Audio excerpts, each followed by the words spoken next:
Vi är spelskaparna.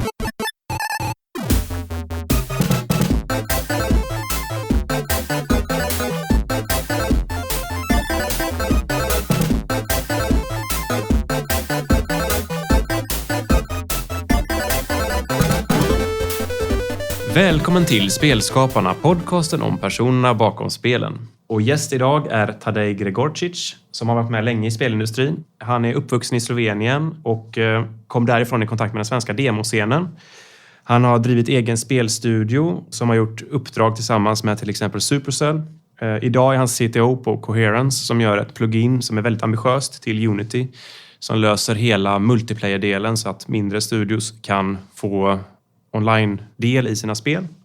Och dessutom parallellt med det så håller han på att göra ett peka-klicka-äventyrsspel som heter Elroy and the Aliens som han har jobbat med i över 10 år. Välkommen till dig. Tack så mycket. Vi ska gå över till att snacka engelska sen, men jag vet ju att du kan svenska och du har bara bott här sedan typ 2019, eller? Ja, jag kan faktiskt svenska och använder svenska ganska ofta. Jag har bott här i 5 år, men för sådana samtal så föredrar jag kunna uttrycka mig på ett mer nyanserat sätt. Just det, men bara av nyfikenhet, hur har du lärt dig svenska egentligen? Det känns väldigt svårt.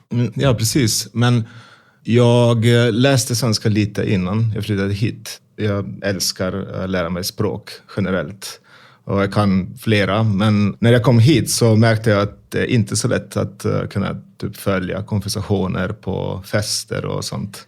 Men efter corona och under corona så kollade jag på jättemånga svenska typ deckare och typ Scandinoir och allt. Och då blev det mycket enklare. Så det skulle jag rekommendera andra som försöker lära sig ett språk. Att hitta någonting man gillar jättemycket och sen bara göra det på språket man vill lära sig. Okej, ja men bra tips. So let's go over to English. All right. I haven't asked this question for a couple of years, but I think it would be interesting since you have a different background, you're not from Sweden. And that is, what type of computer was the first computer you ever had? Oh, that's a great question. I think it was a PC XT, like one of the, 186. My dad was a programmer and he got one of the first PCs in then Yugoslavia. It was a bigger country back then. And I had an uncle with a Commodore 64 and there was a bunch of other things going around. But the PC was actually where I started getting interested in programming, like having that. I think it was that first PC where we had the Gorilla, game QBasic, with QBasic, and then I was like looking at the code. I was like, wow, I can actually change how the banana flies, and, and that really inspired me. And of course, my dad was very supportive of that because I would be following his footsteps in a way. It must have been quite uncommon to be a programmer in Slovenia back then. Well, yeah, I mean, yes and no. I think we do have a pretty strong engineering, especially, industrial engineering and stuff like that background in Slovenia. It was back then, I think Slovenia was quite an industrial powerhouse in the former Yugoslavia. So a lot of engineers were in town, a lot of universities, good universities as well. But I never really found, I'm also from a small town the size of Lund called Maribor, which is the second biggest town in Slovenia actually, but still very small. But I had trouble finding other people who were interested in similar things. So we also started, getting the internet back then and IRC and all that. And one of the things that basically changed my life, and it is a bit of an origin story for what I wanted to do next, was the demo scene, which I found, and there was this channel called Coders, and I was maybe 13, 14 when I really got interested in real time, engine programming, doing effects and all that kind of stuff. And I met a lot of people that I'm still either in contact now or I know them from the games industry. Like, was that like people from Slovenia as well, or was it like from all over the place? No, there were maybe 2-3 people from Slovenia, but mostly all over the place. In that channel, I remember most of these people were maybe 3 years older than me. So when you're 13, 14, 3 years is like a lifetime almost. But we still connected really well. I remember back from the day, Alex Evans, who's like went on to start Media Molecule, and then Glenn Fiddler, Gaffron Games was there. Ville Mietinen was a good friend of mine.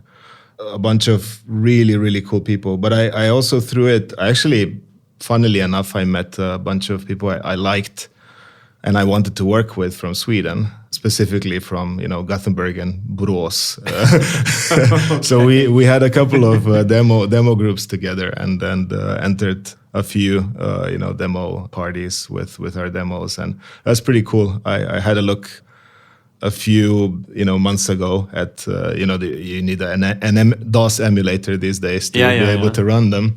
But it was pretty cool. Like for an early teenager, it was not that embarrassing, I would say, even though still very embarrassing. No, but I think it's very interesting with those stories from this is the 90s, right? The demo scene was such an underground thing, but as you mentioned, there's so many people coming from that today are like entrepreneurs and famous people within the gaming industry and so on. Yeah, I mean, to this day, I think it's the best thing that ever happened.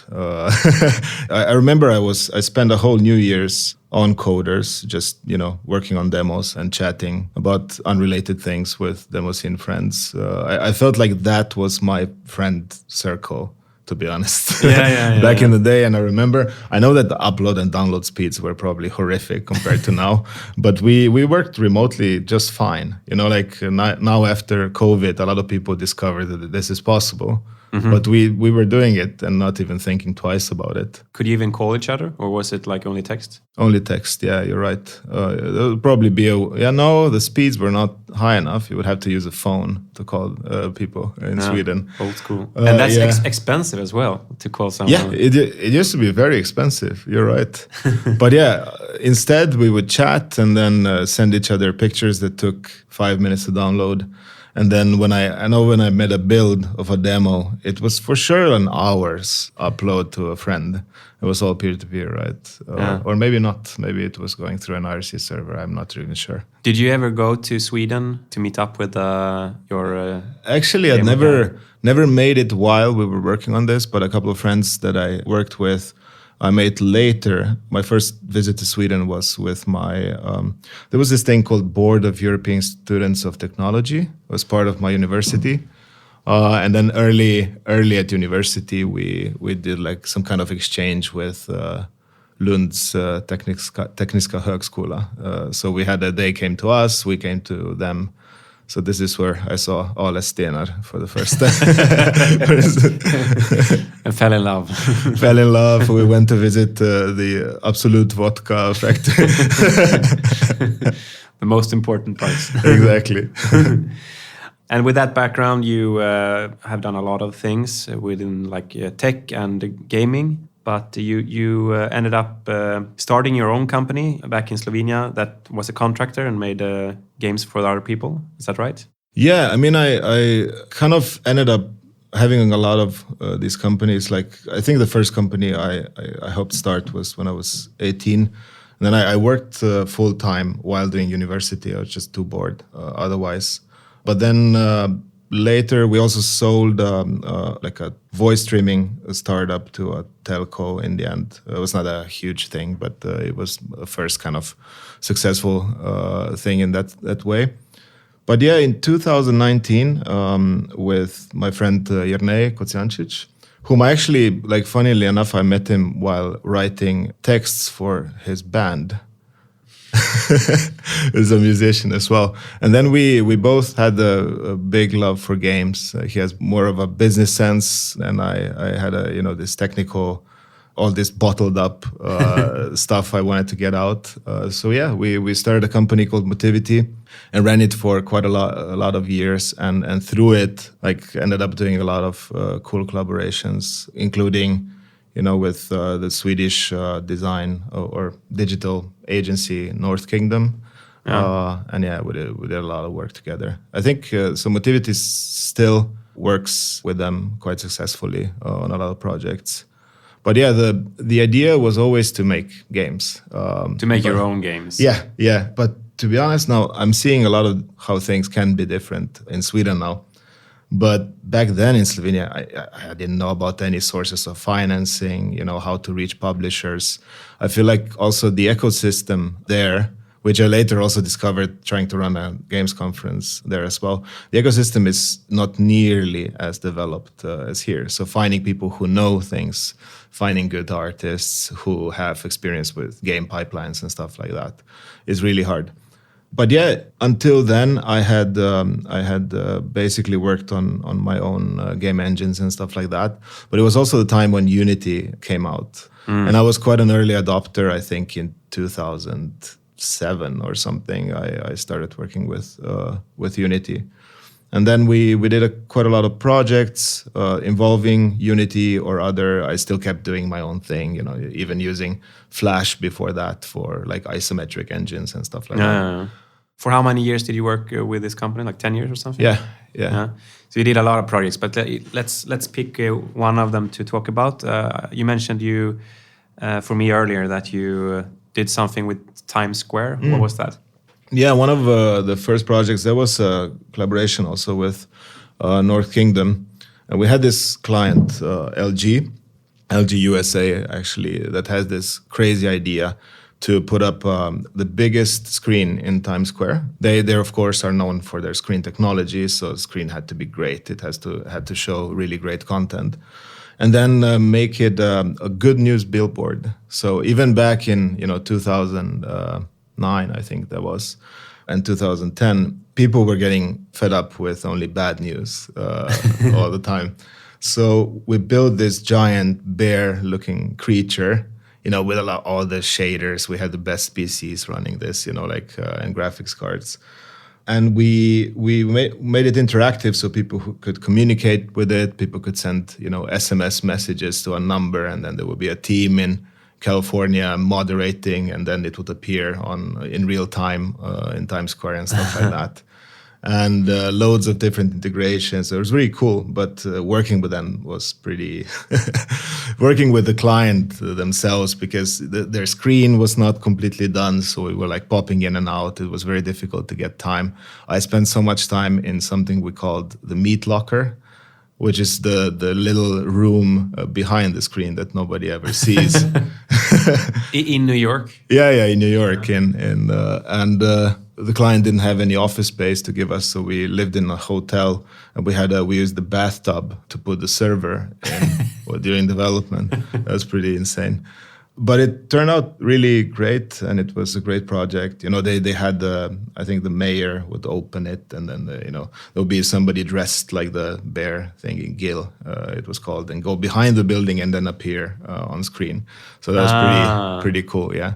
But I mean, in that meat locker, I was I didn't sleep for many days.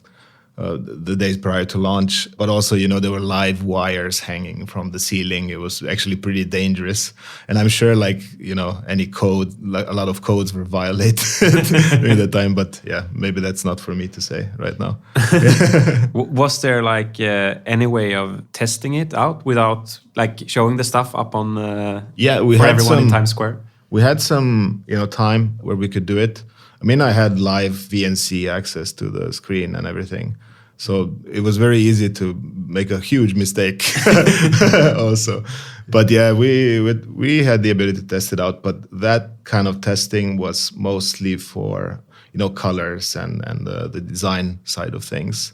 Most of my testing with the code and the, delivery and the synchronization and all that stuff was done on site, just leading up to it and without projecting it to screen.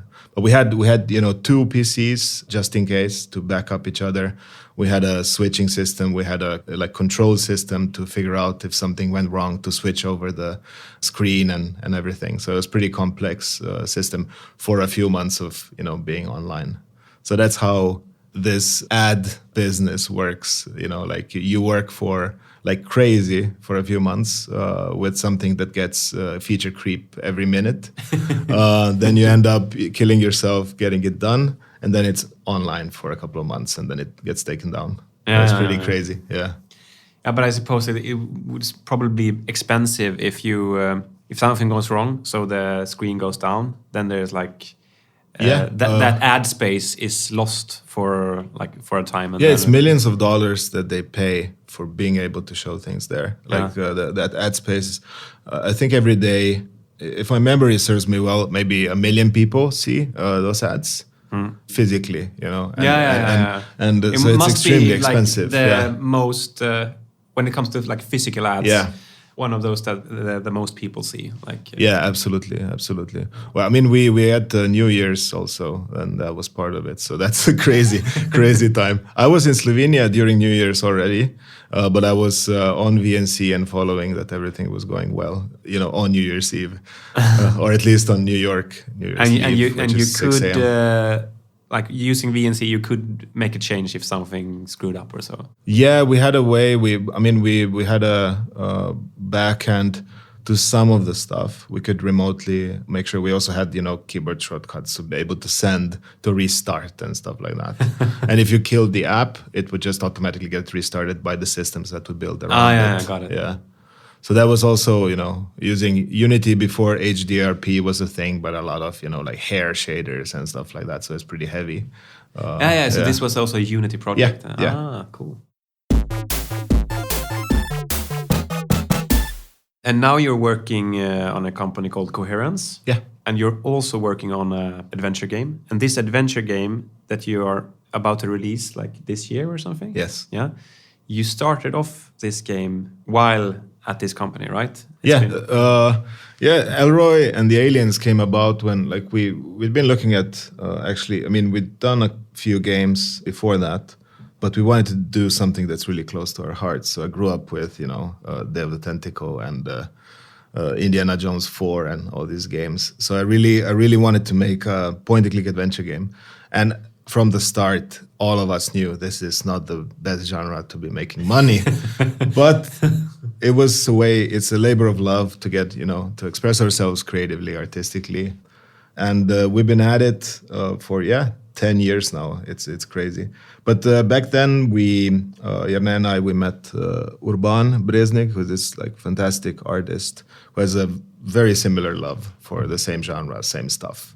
So we started working on it, and in the beginning we wanted to just make an iPad game. It was those times, right? But then paid games on iOS started doing not so well. Free to play came about a bit more. At the same time, we got we put it. Let's see what happens if we put it on Steam for Steam Greenlight when that was a thing, and it got a crazy response on Steam Greenlight. So we thought, maybe we should do this. But then we also had to make a bigger game. So instead of this more superficial, quick, funny game, Elroy became a full-length classical point-and-click adventure game with a bit of humor, but a lot of serious themes as well. And because this was 10 years ago, you started yourself. How come it has taken 10 years? Oh, because we had to survive somehow. So as I'm sure a lot of people listening to this have been in the same situation. But especially for us, we had to keep, we kept getting, after the Times Square project, we kept getting crazy nice collaborations. Working with Supercell for many years, working with Adidas for many years, and a bunch of, working with us too in New York again, making a game and stuff like that. So all these things were, at least for me, because, I'm director and writer and, programmer and designer on Elroy, but I also then led or had to kind of be technical director on these other projects. So I ended up splitting my attention a lot, and it was very hard for the team as well. But we did what we had to survive, and I'm kind of proud that we, in the end, didn't give up on the game. Because we could easily have done this many times, because it makes absolutely no business sense to do it. But we're passionate, and we started it, we're going to finish it, and I think I'm really looking forward now to finally releasing it. But all this time has also allowed us to, apply we've been growing as people as well. So it has allowed us to apply this, new learnings and the story, add more depth. Yeah. I spent so much time just thinking about the story, how to make it work with, also everything that's been created before. We had, some art assets. I mean, we ended up cutting like an entire planet out of the game, but maybe we do a DLC or something at some point. But there's a lot of writing like programming is not just sitting down and being creative. It's also a lot of like very practical, very kind of systemic engineering work in a way. Yeah. But so could you tell the listeners briefly what's the game about? What's the story? Yeah. So Elroy and the Aliens. It's a point-and-click adventure game about a young rocket scientist, a rocket engineer, who 18 years ago lost his father, who was an archaeologist, and then he meets this young journalist, Peggy Wolf, who comes to interview him to show her the rocket project. But something happens, and they discover that his father might still be alive. And then a big adventure starts, spanning 2 planets now, loads of locations. And I think we have like 70 characters in the game or something like that. And it's very interesting. There are things that remind a player of, Indiana Jones, Tomb Raider. There are things connected with discovering a new world and what that means, learning a language of that world and all that. And it's a game, it's a point-and-click in a classical sense, with puzzles, with dialogues, with a heavy focus on the story delivery and the characters, but loads of interesting puzzles to solve. Cool. Sounds actually like a game right up my alley. So that's going to be fun to try out. I would love to have you playtest it at some Yeah, point. for sure. So, but having a project spanning for like 10 years, there's also this kind of, while time passes, you get a problem with the technology, like new versions of Unity. And how have you coped with that? Like That's a good question. So we had a few things, like the first engine. So we decided to use Unity in the beginning, and for better or for worse, because Unity back then was 32-bit, and which meant a lot of problems with sprite atlases and stuff like that. You couldn't use a lot of RAM for the game, right? But I also ended up, I built my own kind of framework for it. So the engine in an engine to make an adventure game. And at one point, I saw that there's this technology, called Adventure Creator that somebody started building, and they started being really fast, just focusing on that. And at one point, I really had to swallow my pride. It was the second time I swallowed my pride, like when switching to Unity from my own engine before, and switching inside Unity to something that somebody else built. But it really allowed us to, make the pipeline have more overlaps and have the artists and sound designers and musicians, do their thing inside the game without, a programmer sitting there and helping them all the time. Yeah, the other thing is versions of Unity. Finally, when 2D became more supported in Unity, at first it was really buggy. It was really like sprite packers were crashing and all that. But we found our ways around it, and these days it's pretty good. We're, I think, stuck on 2021 3.7 or something like that. So I'm not upgrading from that regard. Whatever happens. We can't use like Urban is pretty kind of bummed out. He can't use all the shader graph stuff, but we just write the shaders ourselves then, or use some other tools to make them. Yeah, but the project has like probably been upgrading from 2010 or something up until now then. Yeah, like we went also from fully frame by frame based animation, like super, Warner Brothers style or Disney style, to actually, giving in and using some skeletal animation as well. Which has been really great, for leaves on the trees and stuff like that. We do try to digitize the movements a bit to have a feel of 12 frames per second still. So it looks a bit more, it doesn't look too smooth, otherwise it's bad. I think it looks great. And also we're a very small team, maybe, 4 people plus audio. And the audio team is amazing, by the way. Actually, the musician and producer from our audio team, Martin Beziak, he produced Slovenia's Eurovision entry this year. Okay. So he's going to be in Malmö for the first time, which is great. Yeah. Cool. Yeah. Together with Dani Capel and others. But yeah, great, talented people. Really love working with them. Yeah. Yeah. Some thoughts come to mind here. So, like you mentioned, swallowing your pride. Like I think that is always when you work with technology, like a philosophical, interesting thing to work on. Like take a framework that is already out there, which has a lot of things, but probably also has maybe more than you actually want for your particular case, or making your own thing. But you mentioned that 2 times you swallowed your pride. What has been the good things with that, and what has also been like bad with that decision, if we talk about Elroy and the aliens? I think you always lose a little bit when it comes to the potential of performance. So you have to understand if that's something you can afford.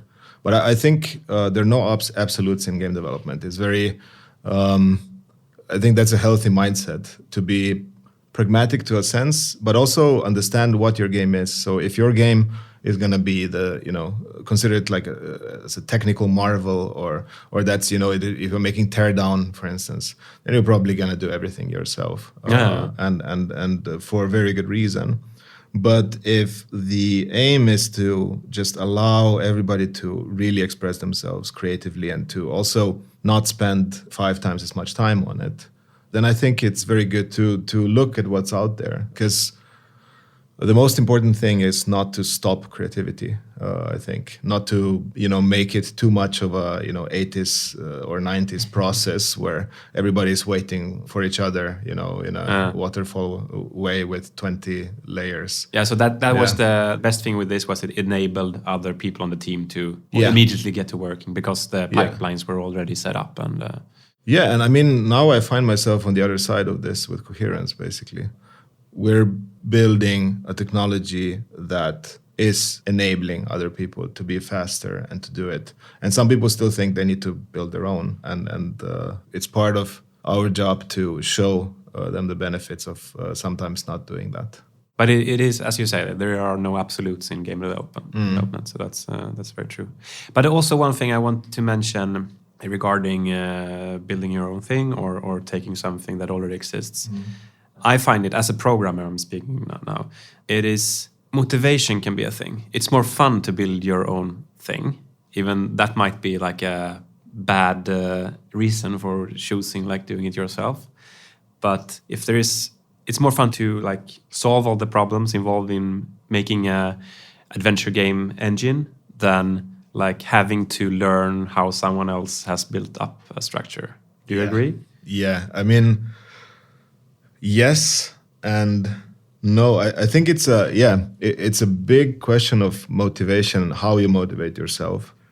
I think for me it's great fun to build my own. I open sourced the version I had built for Elroy, for instance, because I wanted in the end to spend a little bit more time reflecting and seeing how it's built and all the ideas. And of course, like maybe 20% of that is used because it connected to lip sync and stuff like that. It's very specific to the game.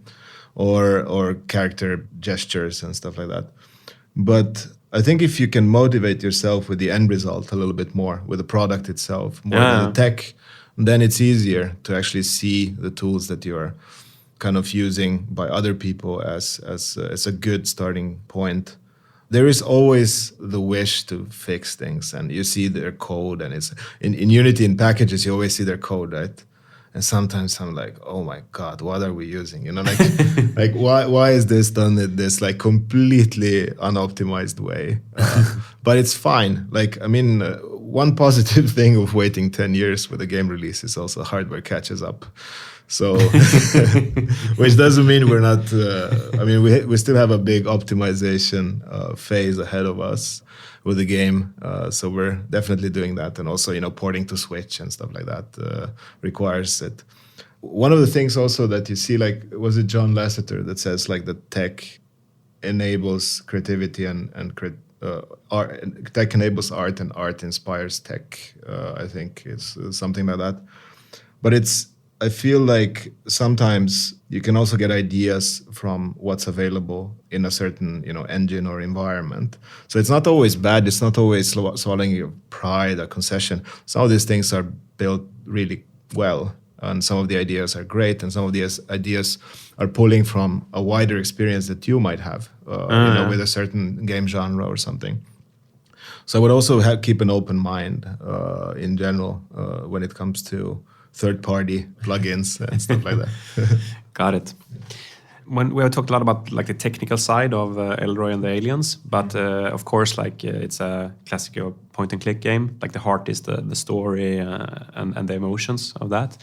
How has that been working with that? Because I suppose you come from a technical background. That's not like your main thing, really. Yeah, that's a good question. I mean, my dad was a programmer. My mom was a poet. When I was deciding what to study at university, all my teachers were saying, no, you should go study something in humanistic, like or language or something like that.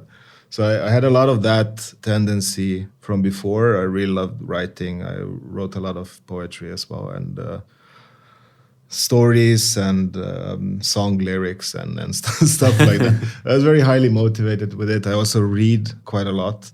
But I still, everything that you start, you then decide to do something professionally, for a long time. And I had to learn so much. So I ended up educating myself as well. So writing is not just about, making a plot that works. It's also about understanding character, understanding how you can deliver different character moments, interactions, how to reach emotions, what to do with conflict, all that stuff, how to do pacing well. So all these things I had to learn. A lot of it was trial and error as well, like trying what works, what doesn't. Hopefully not a lot was at the expense of the art that we then had to create, but we were pretty good at some point at prototyping things and figuring it out. Have you had any way to like try out the different versions of the story? So I used Twine for a while to do, branching narratives. The game also used then you get like a text-based adventure. Yeah, basically. yeah. I tried that. I spent a lot of time thinking about it and testing it with my colleagues. Like walking them through it, talking them through it, seeing what kind of reaction you get. In general, you don't want to share it with too wide an audience because then you get spoilers everywhere. Yeah, right? yeah. But it's been, one of the trials by fire for me was when we were doing voice recordings, and we partnered up with this studio in the UK, and they do like crazy games like Horizon Zero Dawn and a bunch of old adventure games as well and stuff.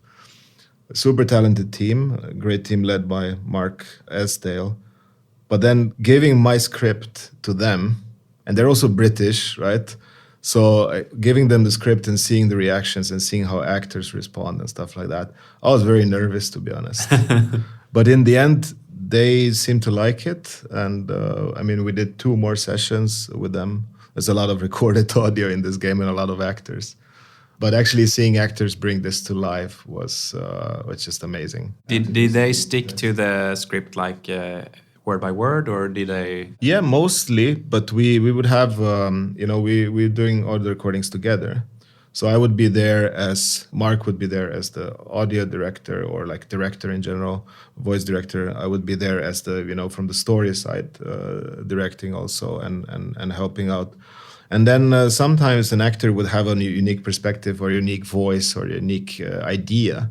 Some of the actors' ideas made it in as well, but mostly we didn't change anything. But maybe I would say a few % of the lines. We saw it flows better like this, or with this kind of delivery, it's better. And you always end up getting ideas in the studio, basically. And did you like introduce them to the characters? Apart from the actual script, like describing them and so on? Yeah. I prepared a character sheet for all the characters, their motivations, relationships, how they change with time. And then when we were recording, of course, we reminded the actors. We had the video and picture materials to show them and stuff like that. So sometimes it's, especially if you're doing emotional moments, it takes a few takes. Yeah. To get it right, yeah. Okay, cool. Yeah, looking forward to the finished game. Thank you. This will come out later this year. Yeah. And like you've been going on for so long, has like people who were interested in the beginning, are they still following the project, or like how's that working? I think yes, but also I saw this really good GDC talk yesterday. It was a German PR person talking about nobody cares about your game. So it's people follow it and stuff like that, but you have to keep reminding them and bringing it in front of them. So we're now gearing up to do much more, marketing also leading up to it, doing a lot of videos and backstory and stuff like that. So I think it's going to be interesting to see how people respond. It's a weird year to be collaborating with people. I mean, in the games industry, as maybe somebody listens to it in 10 years then they, what do you mean weird year? It's like great. But a lot of people getting laid off, a lot of studios and publishers having trouble. But in a way, for us, it's perfect because everybody is eager to collaborate. And we for sure need collaborators on some of the PR and marketing stuff on this one. So let's move forward to Coherence. So how did that start off? So I was living in Slovenia at the time and working on the projects that I mentioned before. I was also ended up organizing this conference, Slovenian Games Conference, and I kind of managed to get a lot of my friends who are very, very knowledgeable and interesting guests to be speakers at that conference. And one of them is a friend I've known since, more than 12 years, I think, David Helgeson, who is one of the people who started Unity. And we got to talking, and he'd been, he's good friends with Dino Patti as well. And kind of through David, I got a whiff of Coherence and the idea behind it and what these guys were trying to do. And quite quickly after that, I ended up joining as first a chief product guy and a co-founder. And later I moved on to like a CTO role. And I keep switching back and forth between product and tech all the time. But yeah, that was the story, like the company in the beginning. So Dino Patti is the CEO of the company and the co-founder as well. We also worked with Peter Björklund, who's a great programmer from Gothenburg, who had great experience with networking engines from DICE, working on Frostbite and stuff like that. So we had a really great team, and our idea was so all of us had done games before. So Dino had done, Limbo, Inside, then Jump Ship with Somerville and stuff like that. All of those were single-player games, and a lot of us had a lot of experience from single-player games. Mm-hmm. But as game developers, it was also like always a bit daunting to make multiplayer games. Like we knew, like I had experience from networking from before, but not really like working on a big game. But we got a really, really great team together, and we, in the beginning, kind of had our sights on this company called Improbable. I don't know if you've heard about them. They were doing just the MMO model, like building huge worlds and selling that model. And a couple of companies were doing it, but they were doing it so wrong that time. So we thought, we can do this so much better. And we came from, instead of coming from like an academic background, we came from a game developer background and just built the kind of network engine that we would want to use, basically.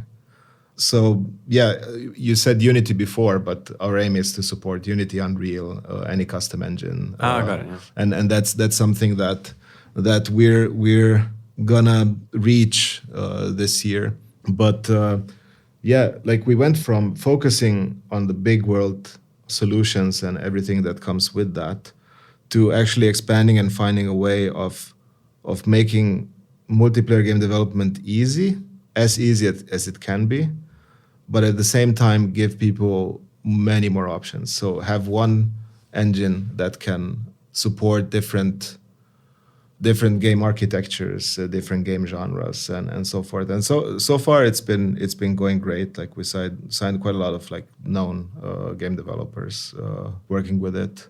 But yeah, it's been 5 years with Coherence now, I think, and I've loved it. It's been a bit challenging trying to balance Elroy at the same time, but as you can imagine, yeah.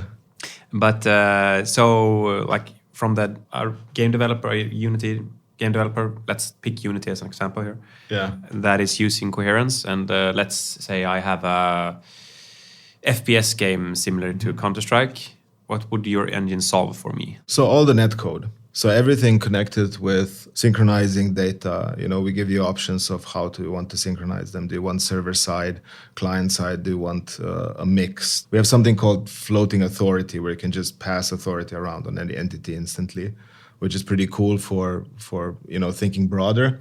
But for an FPS, we would solve the whole networking stack part, the servers, the scaling of servers, making sure there's always enough and there's never too much.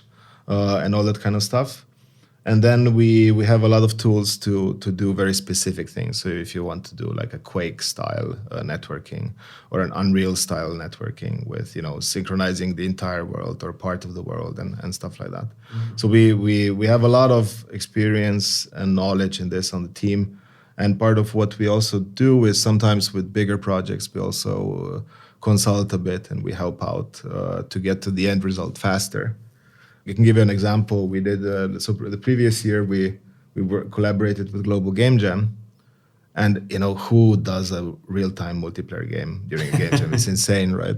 But that's 48 hours, right? Yeah, but we had dozens of teams, make multiplayer games, their first multiplayer game in a weekend, and it's a big achievement also for somebody in games that they can say, okay, now I understand a bit more about how multiplayer works, because it's not only the tech, it's also understanding, you open your Unity editor, suddenly there are other people in it, so how do and they're not being controlled by by your inputs and stuff like that.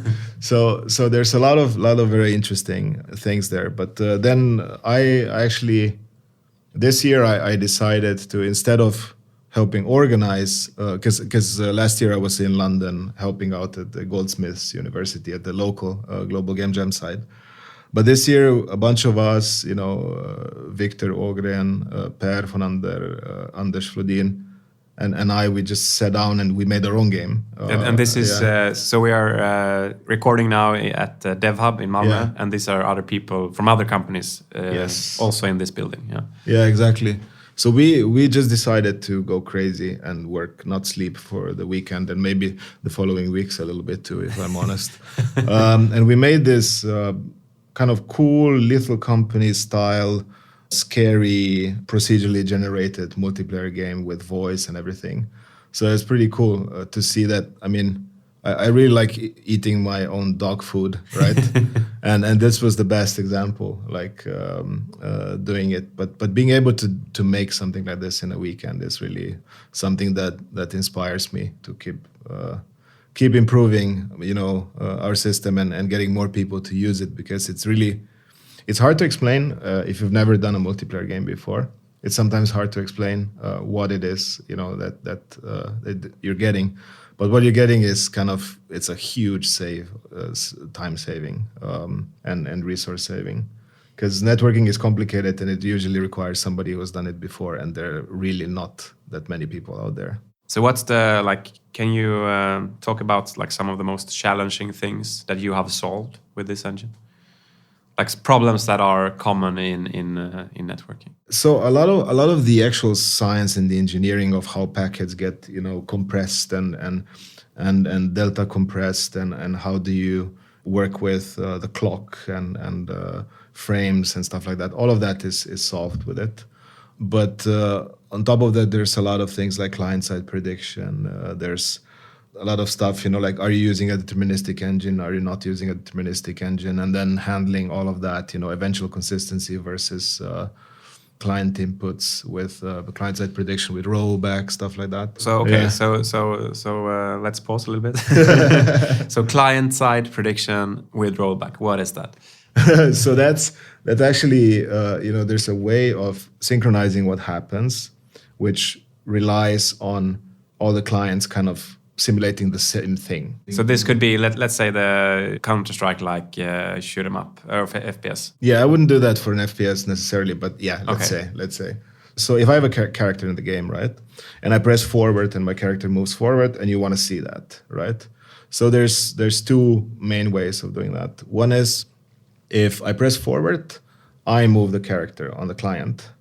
And then the networking engine synchronizes the state, the new state. Yeah. And then on your side, you get the new state, you interpolate to it. The other way is actually sending inputs. So I press forward for 0.4 seconds, and you get he pressed forward for 0.4 seconds, and you both simulate it at the same time. And you can do that also, if you do like server-side authority, you have a server in the cloud, and then you press forward, it's sent to the server simulates it, and then you get the state back, right, to prevent cheating. So if you do that, naturally you're going to have a bit of a lag, right? Yeah. So you have to do a client-side prediction, which means you anticipate your own movement if it's just about your character, you can just apply all the movements locally that you've pressed, and then also get a correction, right? But in client-side prediction with like a GGPO model, you're basically simulating everybody. And you're anticipating everybody's keyboard inputs and trying to see, and then seeing, oh no, I anticipated wrong. I have to roll back and resimulate much faster. And there's a lot of very cool, complex states there. And so this would also, like if someone is cheating and like telling their client that you're moving much faster or something, then the rollback would prevent that kind of cheat. Either you're like... you use, the other player to verify this for you, and then everybody is agreeing, or you have a dedicated server that's verifying this for you. But I would say most of the big breakthroughs that we made with coherence were in what you can do and how you can do it. So like we have a thing called levels of detail. So you can at different distances, any entity in the world can have use less data to show up. Because when something is far away, you don't need like 32 bits in a float to show its x-axis position, for instance. Then we have something called floating authority. So you can transfer.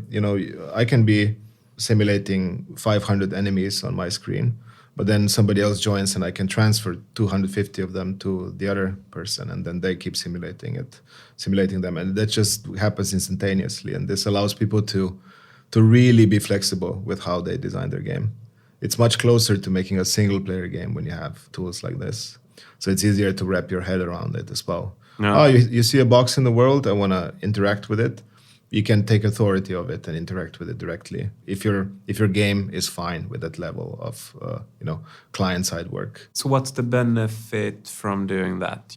So you can do more. We're currently working on helping a studio. Like performance-wise, or you can simulate more. You can distribute the load among different clients and different servers. So we have two clients. I'm on one, and I have the authority over this box that I open. Yeah.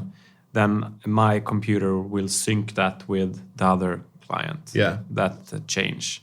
Yeah, but then you transfer it to me, and now this box is on my computer, and I can take control of it. Because like it's much cheaper to get the sync than to make the simulation. Am I right? Like performance-wise. Yeah, absolutely. Because it's just like it's interpolation or snapping to a new position. But the simulation is more exact, and it goes through more steps. Yeah. But for the purist here, like, let's not confuse this with FPSs, because more often than not, like a first-person shooter would have all authority centered in one place. In the best case, in a server in the cloud or a bare metal. Because it's important to the game to be fair. Exactly, fair and very fast and very responsive, and not giving unfair advantages to the person hosting or the entities. Yeah. So, for what case would this floating authority be? To be honest, most cases, but not like competitive first-person shooters. Not like you can make a perfectly fine first-person shooter in a game jam or something that's like cooperative, like a co-op game. Yeah. With client-side authority, with floating, sending authority around, because their cheating is not a motivation. Usually with co-op games. So most co-op games you see out there, they don't have a dedicated server. They just do, client side, and they simulate their own characters and stuff like that. Got it. But when it comes to super competitive games, then you can also decide, like some super competitive games, they still like, we don't care about cheating, right? But or if cheating is not such a problem. But usually, like with super competitive FPS games, I would do like the full shebang of simulating on the server, or maybe in some cases on the client if the game studio can't afford servers. But on one client and making the client authoritative over everything. And then just making sure things are synchronized well. Got it. And then, like, for this case, one game using floating authority could have, like, more enemies or objects or something compared to if you had, like, a server. And on a weaker device, right? We also have phones. We have Nintendo Switch. We have all those devices that aren't so super powerful. So that's, we have an example now. I hope to be able to reveal it later this year of a game with a crazy number of entities. When we looked at it, it was like, okay, how are we going to do this? And then we ended up using our own kind of feature to be able to solve the problem, which was amazing. Yeah, very interesting. Okay, but if we go to like details on what you are doing, like what part of making all this work is most challenging, like in the engine, inside the engine? Like we started with just a few people that I mentioned before. Also, I have to mention Elin, who's also part of DevHub, was one of my first colleagues as well. Great working with her. But we grew to 30 people. One thing that was challenging for me was because we're a startup, so we have VC funding and multiple rounds and stuff like that. So it's also important for us to grow as fast as the product requires us to grow. So we also rented a big office here at DevHub for 30 people and started kind of looking for people locally. And then COVID came. And at the same time, we had this big luck kind of to meet Senta Jakobsen, who had, she was COO at DICE and worked on a bunch of, cool games. But most importantly, she had run a game studio remotely for 10 years. And then we kind of managed to somehow convince her to join us as COO. And she brought with her a bunch of amazing people who were also, one was in Canada, one was in Stockholm, in Germany and stuff like that. So in Spain. So we kind of started building our team in a very distributed way. So we have an office here in Malmö, but it's me and a couple of other people who usually come here, mostly from Malmö and Copenhagen, sometimes up from Gothenburg and Stockholm as well, or Visingsö even, for that matter. But we work mostly in a remote way, so we had to all learn how to do that, like fully. And my job these days, so I started off programming all the time. These days I mostly program games and tests and demos and stuff like that for it, but it's not my main job. My main job is just being a director and being in meetings all day and trying to give feedback and trying to, figure out which way we're going and stuff like that. And that's pretty challenging. I have some days I have like 8 to 10 meetings a day, which is pretty draining. So that's something that has been a challenge for me personally. Yeah, I got it. But we grew to, now we're about 30 people, and I feel like we found a way to really make it feel like a family. Like even though we were not here, like we come to Malmö once a year and stuff and have a thing, but it's really felt like everybody is, on board and everybody's kind of believes in what we're doing.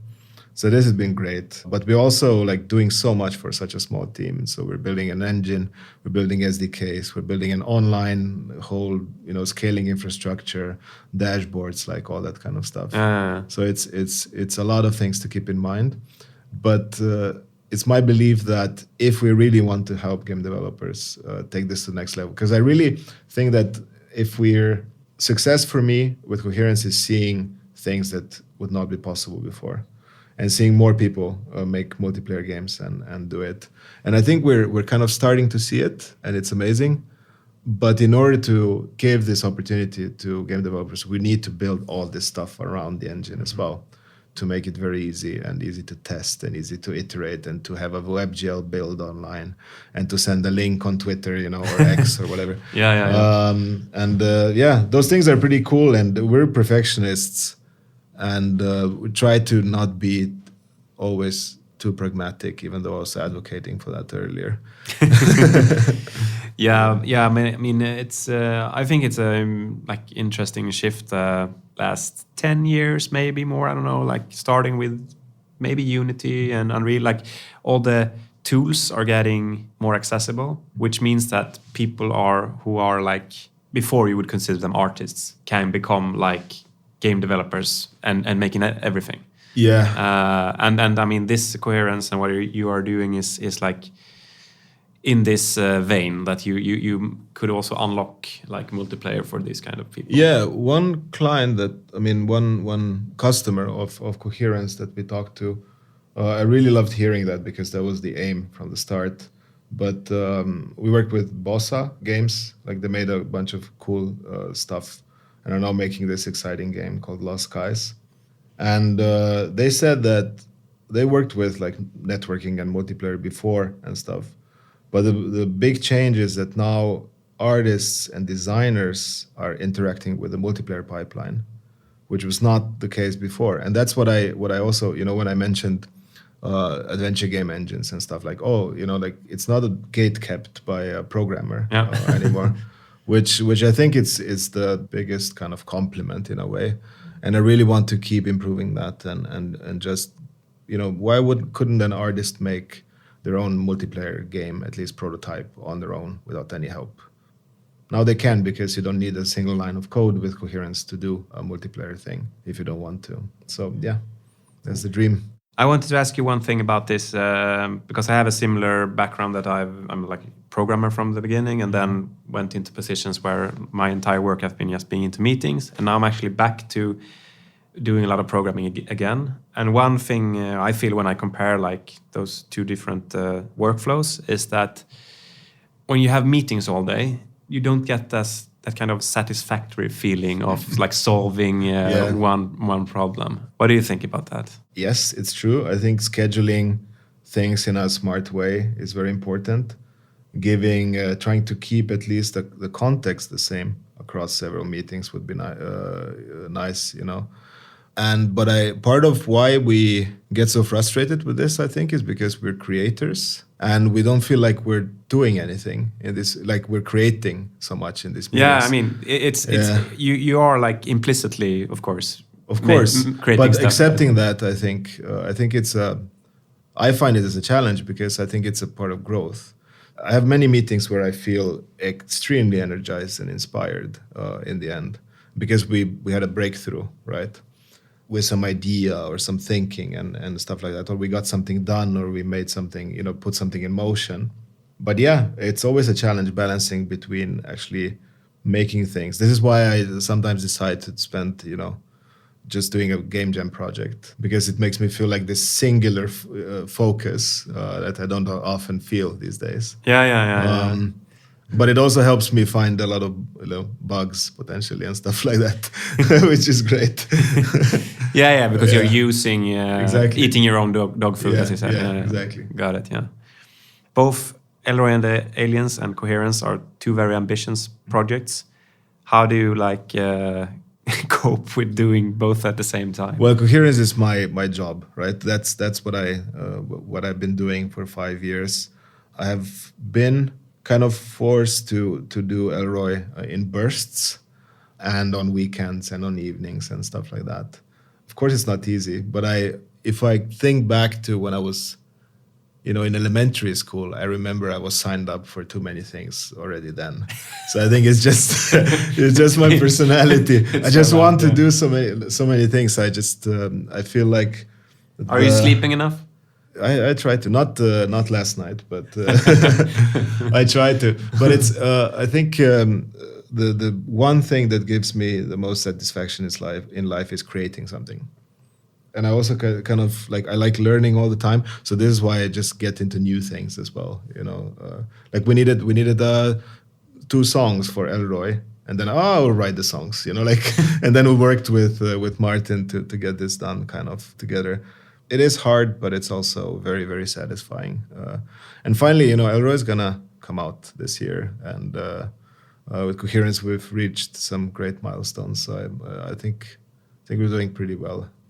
But also, like, I just wanted to say one thing that I didn't mention before. That for me, a lot of what we talked about, the steps getting to where I am now and where I kind of wanted to be from the start, it seems so much easier in Sweden than it was in Slovenia. So one thing, like, I actually never intended to move to Malmö in the first place. I came here for a few weeks before I would move to Berlin to do a specific thing with Coherence as well. But I just fell in love with the ecosystem. I don't know if people have been to Malmö and how things work here. Like, we have a game developer meetup and 500 people show up easily. And it's multiple times a year. So for me, like, just being here and being surrounded by so much talent, I think it's just amazing. Yeah, and I mean, Malmö is, especially internationally, it's not that big of a city, really. No, but it feels bigger if you're just focused on it's a high density of game developers. Yeah, exactly. Okay, cool. Let's let that be the last words. It was really nice talking to you, Tadej. You too, thank you.